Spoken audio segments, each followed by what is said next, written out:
ನೋಡುವಾಗ ಫಿಲಿಪಿ ಬರೆದ ಪತ್ರಿಕೆಯ ಮೂಲ ಉದ್ದೇಶ ಈಗಾಗಲೇ ನಾನು ತಿಳಿಸಿರುವ ಪ್ರಕಾರವಾಗಿ ನೋಡ್ರಿ, ಈ ಫಿಲಿಪಿ ಪಟ್ಟಣವು ಅದು ರೋಮ್ ಸಾಮ್ರಾಜ್ಯಕ್ಕೆ ಒಳಪಟ್ಟಂತ ಒಂದು ಪ್ರದೇಶವಾಗಿತ್ತು.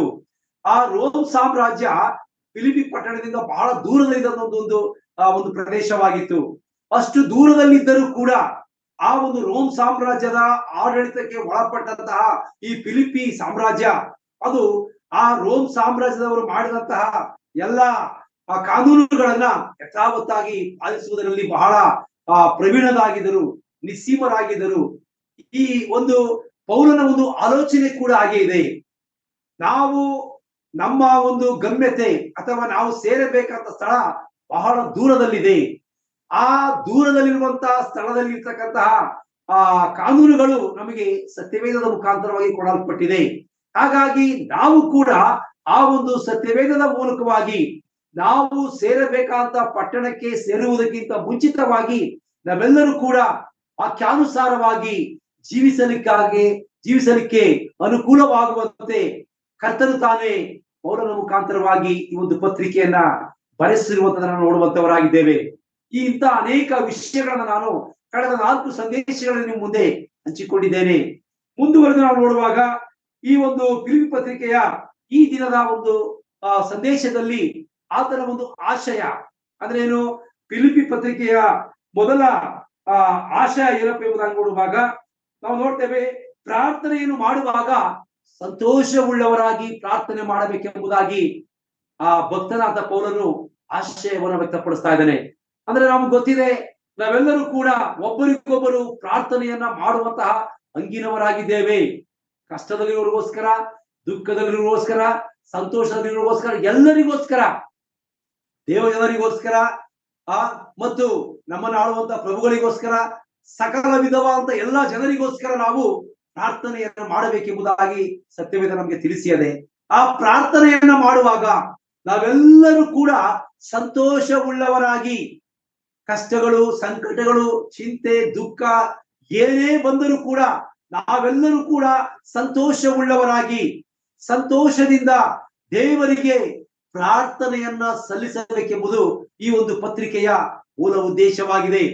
ನಂತರ ಎರಡನೆಯ ಒಂದು ಆಶಯ ನೋಡುವಾಗ ನಾವು ಯಾವಾಗಲೂ ಕೂಡ ಕರ್ತನೊಟ್ಟಿಗೆ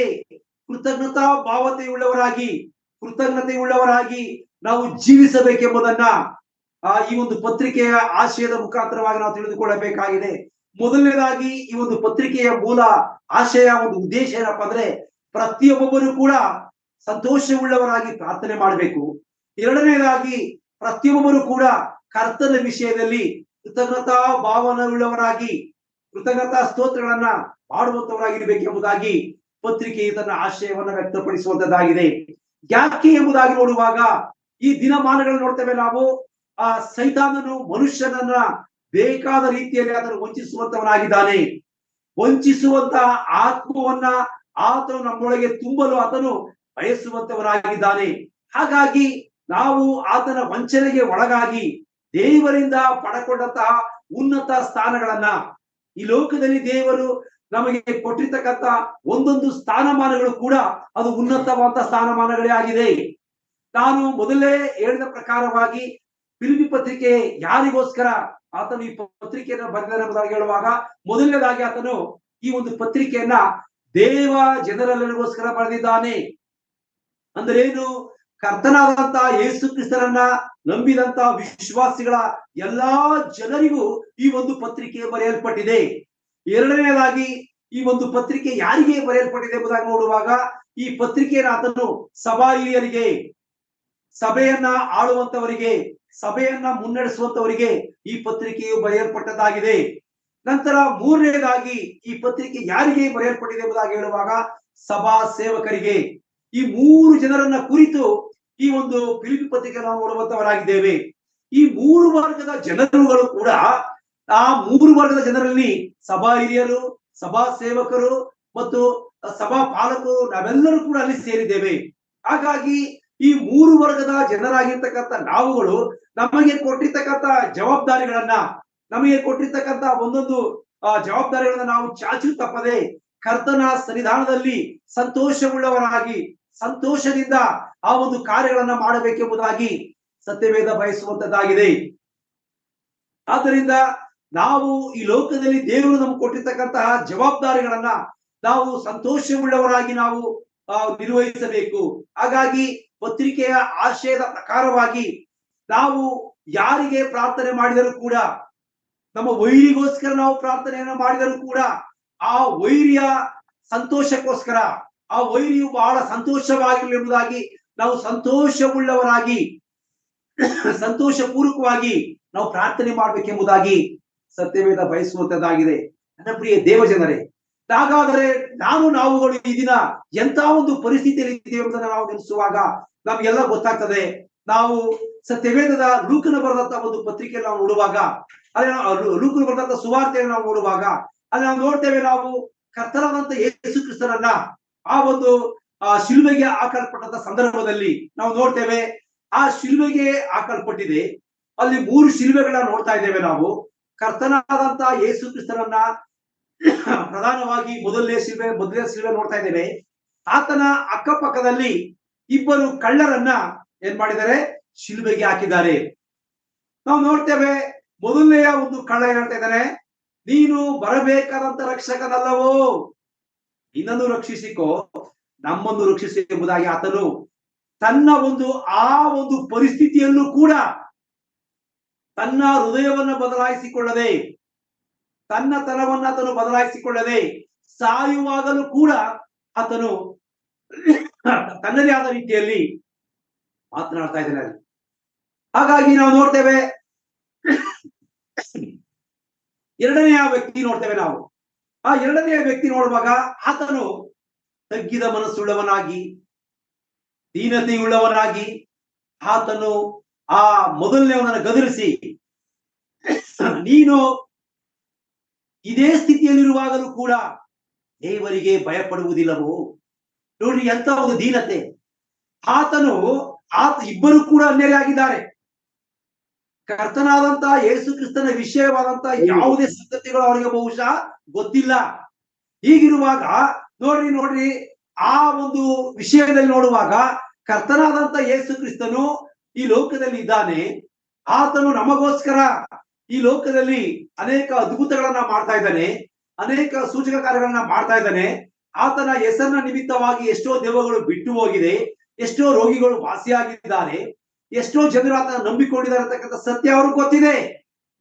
ಆ ಸತ್ಯವನ್ನ ಅವರು ತಿಳ್ಕೊಂಡಿದ್ರಿಂದಲೇ ಮೊದಲನೆಯ ಕಳ್ಳ ಏನ್ ಮಾಡ್ತಿದ್ದಾನೆ, ನೀನು ಬರಬೇಕಾದಂತ ರಕ್ಷಕನಲ್ಲವೋ ಎಂಬುದಾಗಿ ಆತನು ಹೇಳ್ತಾನೆ. ಆತನು ಕೂಡ ಯೇಸು ಕ್ರಿಸ್ತನ ಬಗ್ಗೆ ವಿಷಯ ಗೊತ್ತಿತ್ತು. ನಂತರ ಎರಡನೆಯವನನ್ನು ಗದರಿಸುವಾಗ, ನೀನು ಇದೇ ದಂಡನೆಯಲ್ಲಿರುವಾಗಲೂ ಕೂಡ ನೀನು ದೇವರಿಗೆ ಹೆದರುವುದಿಲ್ಲವೋ ಎಂಬುದಾಗಿ ಆತನನ್ನು ಎದುರಿಸಿ, ಆತನು ದೇವರ ಮುಂದೆ ತನ್ನನ್ನು ತಗ್ಗಿಸಿಕೊಂಡಿರತಕ್ಕಂಥ ವಿಷಯ ನಮ್ಮೆಲ್ಲರೂ ಕೂಡ ಗೊತ್ತಿದೆ.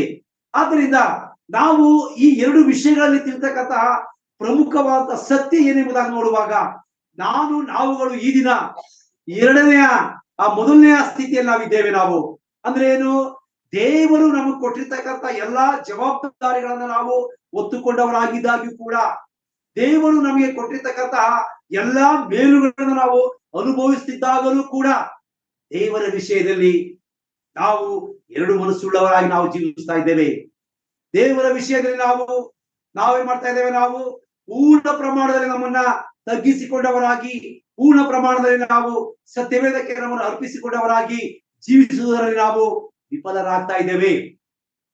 ಆದ್ದರಿಂದ ನಾವು ಕೂಡ ಹೇಗೆ ಎರಡನೆಯ ಕಳ್ಳನು ತನ್ನನ್ನ ತಾನು ಸಂಪೂರ್ಣವಾಗಿ ತಗ್ಗಿಸಿಕೊಂಡು ಕರ್ತನ ಮುಂದೆ ಆತನು ತನ್ನ ಒಂದು ಪರಿಸ್ಥಿತಿಯನ್ನ ತಿಳಿಸಿಕೊಟ್ಟನೋ, ಅದೇ ಪ್ರಕಾರವಾಗಿ ನಾವುಗಳು ಕೂಡ ದೇವರ ಮುಂದೆ ಸಂತೋಷವುಳ್ಳವರಾಗಿ, ಕೃತಜ್ಞತೆ ಉಳ್ಳವರಾಗಿ ನಾವು ಪ್ರಾರ್ಥನೆ ಮಾಡಿ ದೇವರನ್ನ ಕೇಳಿಕೊಳ್ಳಬೇಕೆಂಬುದಾಗಿ ಸತ್ಯವೇದದ ಈ ಒಂದು ಫಿಲಿಪ್ಪಿ ಪತ್ರಿಕೆಯ ಮೂಲ ಆಶಯವಾಗಿದೆ. ನಾನು ಕಳೆದ ಸಂದರ್ಭದಲ್ಲಿ ನಾನು ಈ ಪತ್ರಿಕೆಯ ಮೂಲಕವಾಗಿ ವಿಧೇಯತೆಯ ಬಗ್ಗೆ ಅಥವಾ ದೀನತೆಯ ಬಗ್ಗೆ ನಾನು ಮಾತಾಡ್ತಾ ಬಂದಿದ್ದೇನೆ.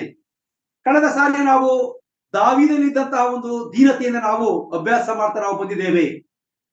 ಈ ದಿನವೂ ಕೂಡ ನಾವು ಅದೇ ದಾವೀದನ ವಿಷಯದಲ್ಲಿ ಆತನ ಮುಂದುವರೆದಂತಹ ದೀನತೆಯನ್ನು ನಾವು ಸ್ವಲ್ಪ ಹೊತ್ತು ನಾವು ಅಭ್ಯಾಸ ಮಾಡ್ತಾ ನಾವು ಬರುವಂತವರಾಗೋಣ.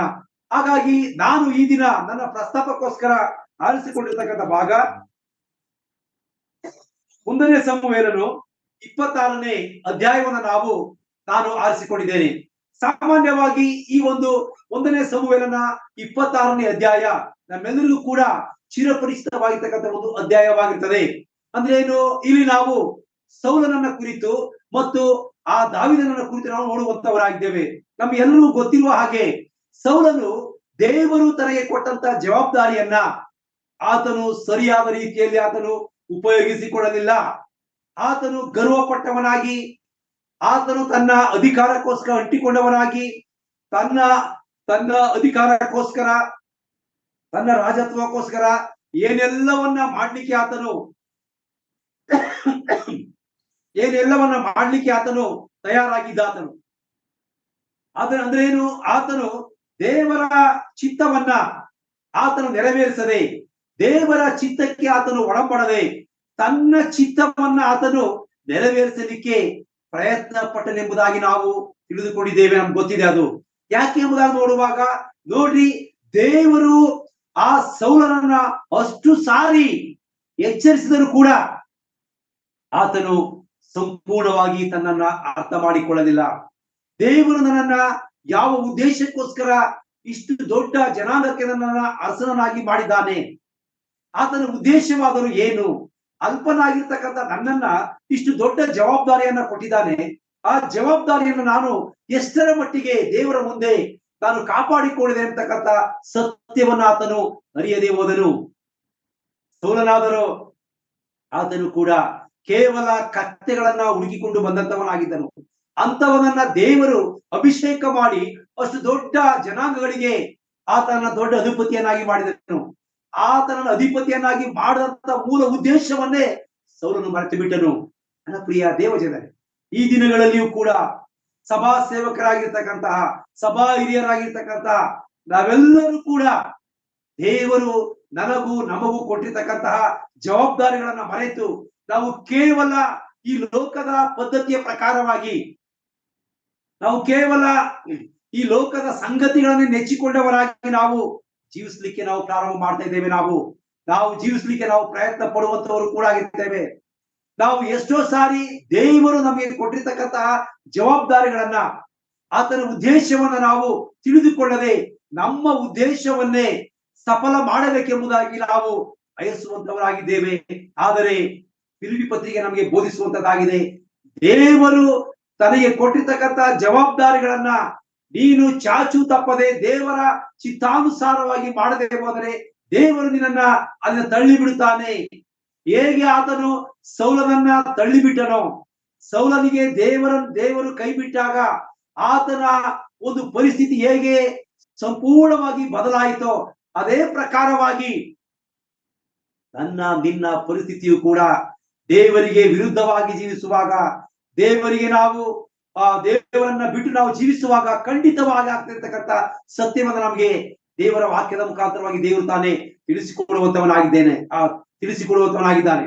ಹಾಗಾಗಿ ಈ 1ನೇ ಸಮುವೇಲನ 26ನೇ ಅಧ್ಯಾಯವನ್ನು ನಾವು ಅಭ್ಯಾಸ ಮಾಡುವಾಗ ಇಲ್ಲಿ ನೋಡ್ತೇವೆ ನಾವು, ಇಲ್ಲಿ ನಾವು ದಾವೀದನು ಸೌಲನ ವಿಷಯವಾಗಿ ಬಹಳ ಭಯಪಟ್ಟವನಾಗಿ ಆತ ಏನ್ ಮಾಡ್ತಾ ಇದ್ದಾನೆ, ಈಗ ಅರಣ್ಯದಲ್ಲಿ ಅಲಿತಾ ಇದ್ದಾನೆ. ಆ ಒಂದು ಅರಣ್ಯ ಪ್ರದೇಶದಲ್ಲಿ ಆತನು ಅಲೆಯುವಾಗ ಈಗ ನಾವು ನೋಡ್ತೇವೆ, ಸೌಲನಿಗೆ ದಾವೀದನು ಅಕೀಲ ಬೆಟ್ಟದಲ್ಲಿರ್ತಕ್ಕಂಥ ಒಂದು ಪರ್ವತ ಪ್ರದೇಶದಲ್ಲಿ ದಾವೀದನು ಇದ್ದಾನೆ ಅಂತಕ್ಕಂಥ ವರ್ತಮಾನ ಸೌಲನಿಗೆ ಗೊತ್ತಾಯ್ತು. ಈಗ ಅವನಿಗೆ ಆ ಸೌಲನಿಗೆ ಗೊತ್ತಾದಾಗ ಆ ಸೌಲನ್ ಏನ್ ಮಾಡ್ತಾ ಇದ್ದಾನೆ, ಈಗ ದಾವೀದನನ್ನ ಬೆನ್ನಟ್ಟಿ ಆತನನ್ನ ಕೊಲ್ಲಬೇಕೆಂಬ ಆಲೋಚನೆ ಉಳ್ಳವನಾಗಿ ಆತನು 3,000 ನುರಿತಂತಹ ಸೈನಿಕರನ್ನ ಆತನು ಸಿದ್ಧ ಮಾಡಿಕೊಂಡವನಾಗಿ ಆತನನ್ನ ಅಕೀಲ ಬೆಟ್ಟದಲ್ಲಿ ಆ ಸೌಲನನ್ನ ದಾವೀದನನ್ನ ಹಿಡಿಯೋದಕ್ಕೋಸ್ಕರ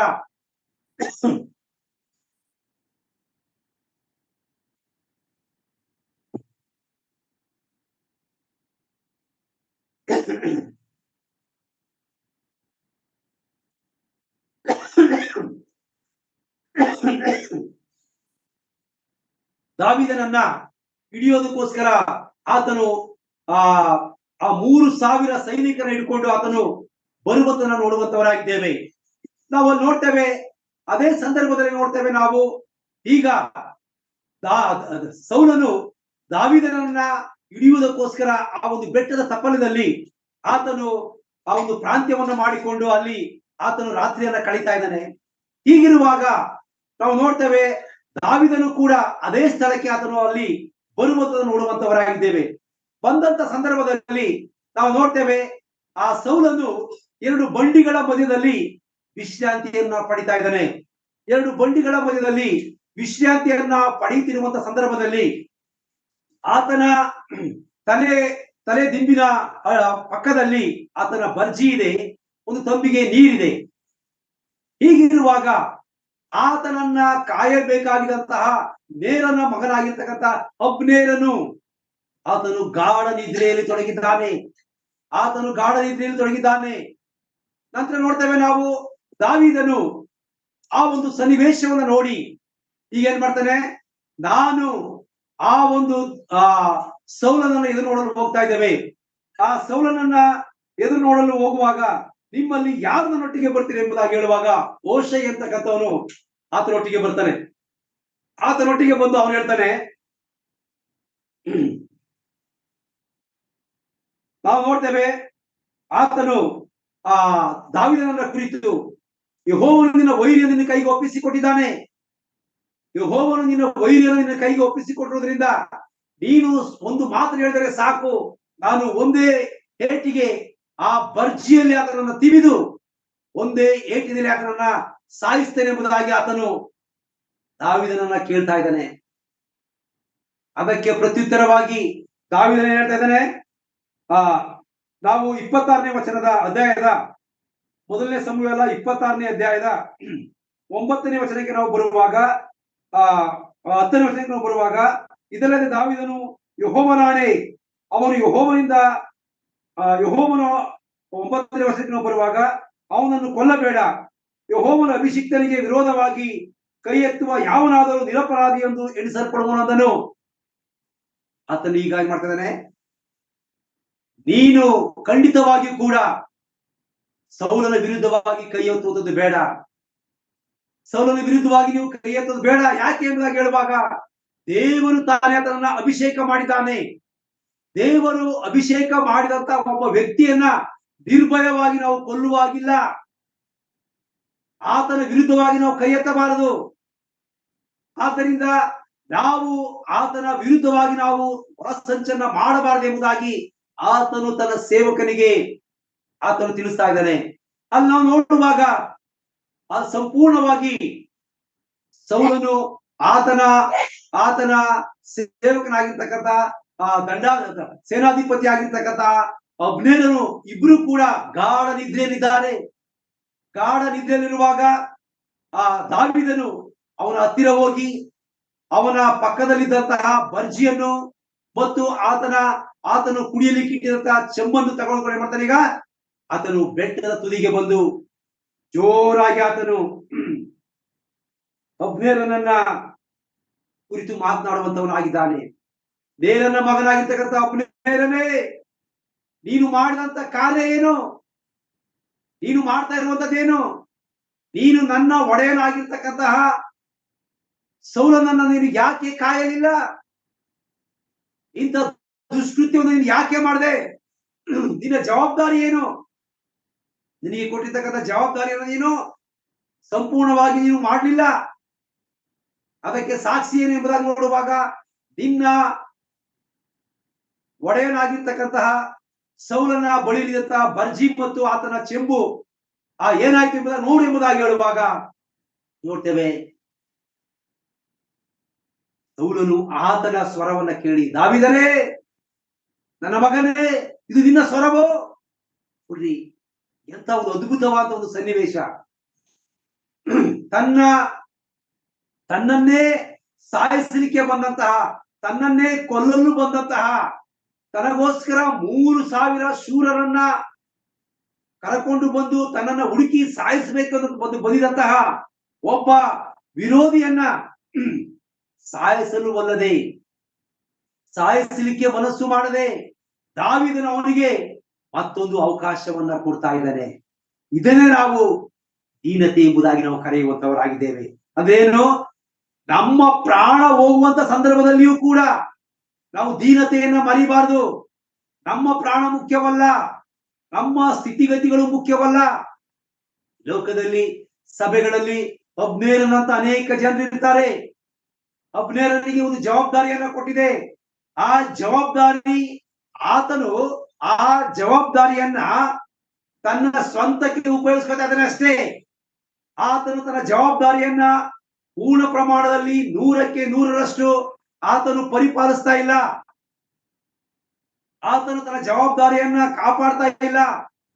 ತನಗೆ ಕೊಟ್ಟಿರ್ತಕ್ಕಂಥ ಜವಾಬ್ದಾರಿ ಏನು? ಆತನಿಗೆ ಕೊಟ್ಟಿರ್ತಕ್ಕಂಥ ಜವಾಬ್ದಾರಿ ಆತನ ಅರಸನಾಗಿರ್ತಕ್ಕಂತಹ ಸೌಲನನ್ನು ಆತನು ಕಾಯಬೇಕಾಗಿತ್ತು.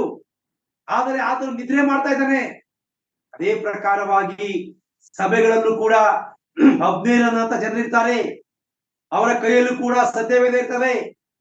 ಅವರ ಕೈಯಲ್ಲೂ ಕೂಡ ಸತ್ಯವೇದದ ವಾಕ್ಯಗಳಿರ್ತವೆ. ಆದಾಗ್ಯೂ ಕೂಡ ಅವರು ತಮ್ಮ ಜವಾಬ್ದಾರಿಗಳನ್ನ ಮಾಡೋದಿಲ್ಲ. ಆ ಜವಾಬ್ದಾರಿಗಳನ್ನ ಮಾಡದೆ ಅವರು ಕೇವಲ ತಮ್ಮನ್ನ ತಾವು ತೋರ್ಪಡಿಸಿಕೊಂಡವರಾಗಿ ಅಬ್ನೇರನ ರೀತಿಯಲ್ಲಿ ಜೀವಿಸುವಂತವರಾಗಿದ್ದಾರೆ. ಆದರೆ ದೇವರು ತಾನು ಎಂತವರನ್ನ ಬಯಸುವಂತವನಾಗಿದ್ದಾನೆ.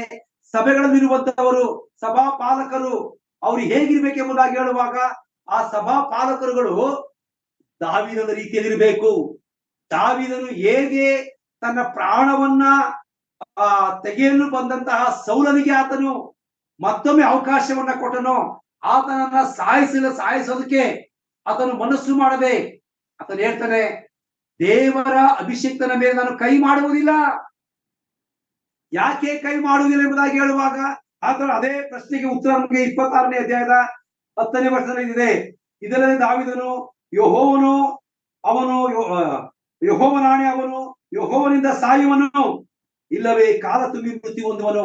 ಆತನು ಹೇಳ್ತಾ ಇದ್ದಾನೆ, ಅಯ್ಯ ಸೇವಕನೇ, ಓಷಯೇ, ನಾವು ಆತನನ್ನ ಸಾಯಿಸ್ತಕ್ಕಂಥ ಅವಶ್ಯಕತೆ ಇಲ್ಲ.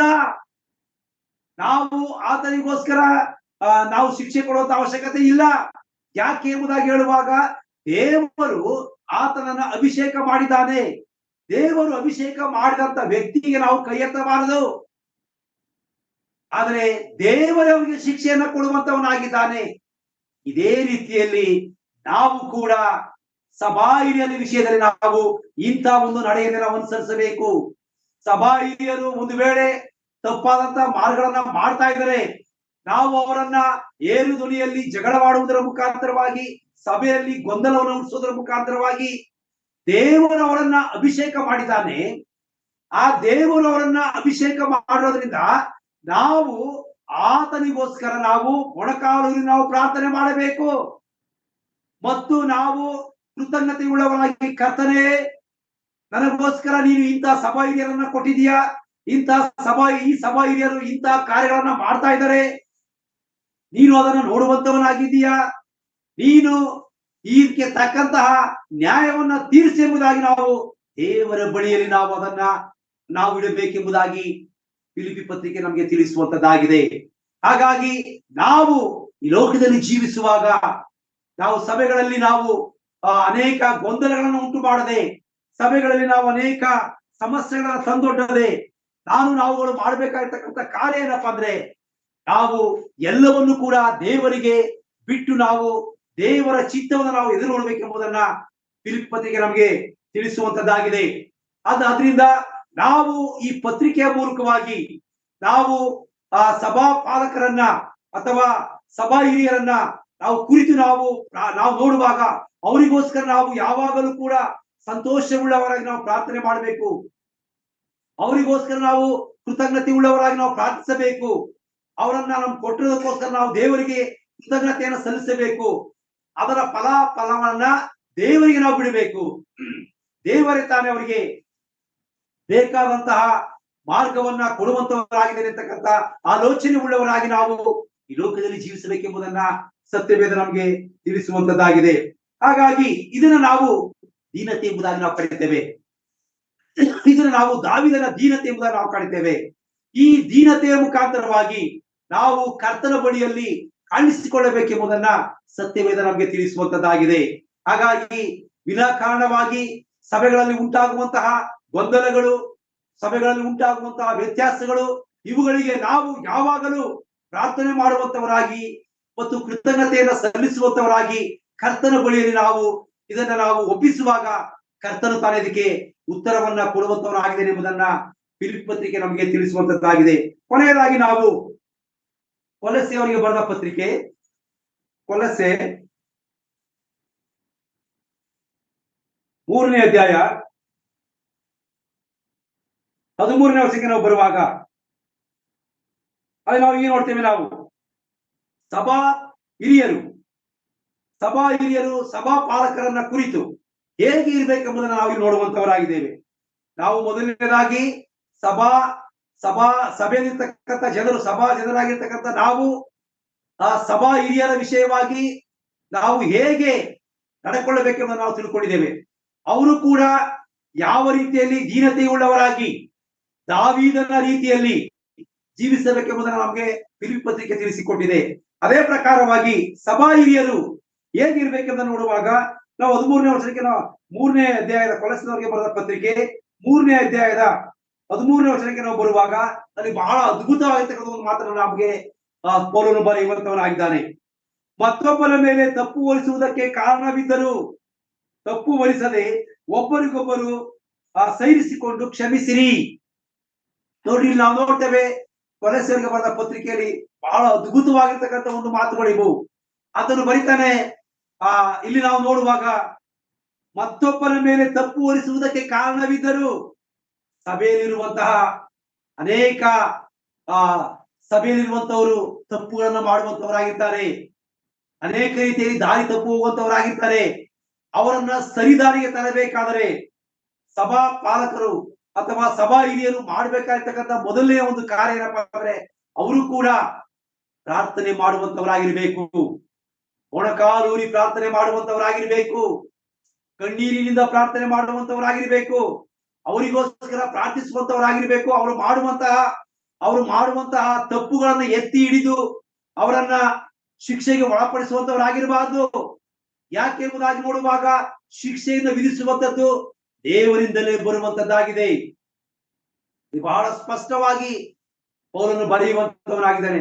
ಮತ್ತೊಬ್ಬನ ಮೇಲೆ ತಪ್ಪು ಹೊರಿಸುವುದಕ್ಕೆ ಕಾರಣವಿದ್ದರೂ ತಪ್ಪು ಹೊರಿಸದೆ ಒಬ್ಬರಿಗೊಬ್ಬರು ಕ್ಷಮಿಸುವವರಾಗಿರ್ರಿ. ಒಬ್ಬರಿಗೊಬ್ಬರು ಸಹಿಸಿಕೊಂಡು ಕ್ಷಮಿಸಿರಿ. ಮೊದಲನೇದಾಗಿ ಸೈರಣೆ ಇರಬೇಕು. ಸಭಾ ಹಿರಿಯರಲ್ಲಿ ದೀನತೆ ಇರಬೇಕು. ಎರಡನೇದಾಗಿ ಸೈರಣೆ ಇರಬೇಕು. ಆ ದೀನತೆ ಹೇಗಿರ್ಬೇಕು? ಆ ದೀನತೆ ದಾವೀದನು ಹೇಗೆ ತನ್ನ ಪ್ರಾಣವನ್ನೇ ತೆಗೆಯಲು ಬಂದಂತಹ ಆ ಸೌಲನನ್ನ ಆತನು ಕ್ಷಮಿಸಿದನೋ, ಬಿಟ್ಟನೋ, ಅದೇ ರೀತಿಯಲ್ಲಿ ಸಭಾ ಹಿರಿಯರಾಗಿರ್ತಕ್ಕಂಥ ನಿಮ್ಮ ಮೇಲೂ ಬರುವಂತಹ ದಾಳಿಗಳಿಗೆ, ನಿಮ್ಮ ಮೇಲೆ ದ್ವೇಷ ಮಾಡುವವರಿಗೋಸ್ಕರ ನೀವು ದ್ವೇಷ ಮಾಡದೆ ಅವರ ಮೇಲೆ ತಪ್ಪು ಹೊರಿಸುವುದಕ್ಕೆ ಕಾರಣವಿದ್ದರೂ ನೀವು ಸಹಿಸಿಕೊಂಡು ಒಬ್ಬರಿಗೊಬ್ಬರು ಕ್ಷಮಿಸಬೇಕೆಂಬುದಾಗಿ ಸತ್ಯವೇದ ನಮಗೆ ಫಿಲಿಪ್ಪಿ ಪತ್ರಿಕೆಯ ಮುಖಾಂತರವಾಗಿ ತಿಳಿಸುವಂತದ್ದಾಗಿದೆ. ಮೊದಲನೇದಾಗಿ ಸಭಾ ಹಿರಿಯಲ್ಲಿ ಇರಬೇಕಾದ ಮೊದಲನೇ ಗುಣ ಯಾವುದು?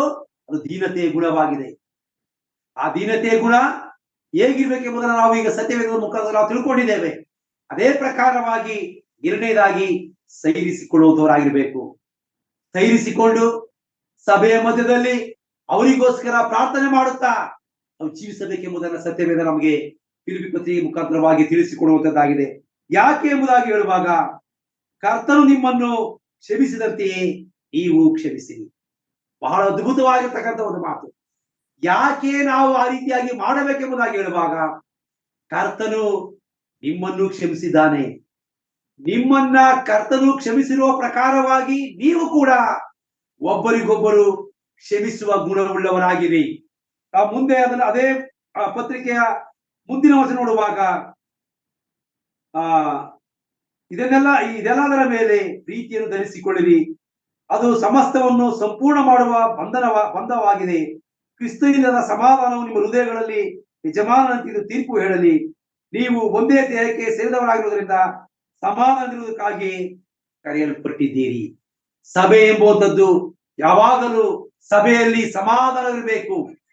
ಆ ಸಮಾಧಾನಕ್ಕೋಸ್ಕರವೇ ಕರ್ತನು ನಿಮ್ಮನ್ನ ಸಭೆಯ ಹಿರಿಯರಾಗಿ ನೇಮಕ ಮಾಡಿದ್ದಾನೆ, ನಿಮ್ಮನ್ನ ಸಭಾಪಾಲಕರಾಗಿ ನೇಮಕ ಮಾಡಿದ್ದಾನೆ, ನಿಮ್ಮನ್ನ ಸಭೆಯ ಎಲ್ಲಾ ಜನರಾಗಿ ನಿಮ್ಮನ್ನ ಮಾಡಿದ್ದಾನೆ.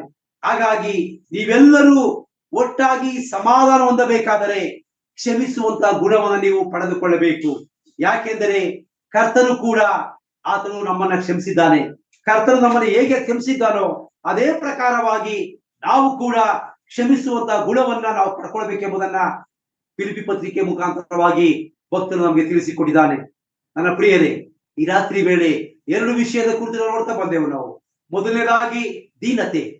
ಆ ದೀನತೆ ಹೇಗಿರ್ಬೇಕೆಂಬುದನ್ನು ನಾವು ದಾವೀದನ ಮುಖಾಂತರವಾಗಿ ನಾವು ಆತನ ಜೀವಿತದ ಮುಖಾಂತರ ತಿಳಿತಾ ಬಂದೆವು. ಎರಡನೇದಾಗಿ ಅದನ್ನ ನಾವು ನೋಡುವಾಗ ನಾವು ಸಹಿಸಿಕೊಂಡವರಾಗಿ ಬರುವಂತ ಎಲ್ಲ ಸಮಸ್ಯೆಗಳನ್ನ, ಎಲ್ಲ ಕಷ್ಟಗಳನ್ನ ನಾವು ಸೈರಣೆ ಮಾಡಿಕೊಂಡವರಾಗಿ ಕ್ಷಮಿಸುವಾಗ ಕರ್ತನು ತಾನೇ ನಿಮ್ಮನ್ನ ಕ್ಷಮಿಸಿ ಆ ಸಭೆಗೆ ಬರುವಂತಹ ಆಶೀರ್ವಾದವನ್ನ ಕೊಡುವಂತವನಾಗಿದ್ದಾನೆ ಮತ್ತು ಆ ಒಂದು ಆಶೀರ್ವಾದವನ್ನ ಸಭೆಯು ಹೊಂದುವಂತದ್ದಾಗಿದೆ ಎಂಬುದಾಗಿ ಫಿಲಿಪ್ಪಿ ಪತ್ರಿಕೆ ನಮಗೆ ತಿಳಿಸಿಕೊಡುವಂತದ್ದಾಗಿದೆ. ಕರ್ತನು ತಾನೇ ಈ ವಾಕ್ಯದ ಮುಖಾಂತರವಾಗಿ ನಮ್ಮೆಲ್ಲರನ್ನು ಆಶೀರ್ವಾದ ಮಾಡಲಿ.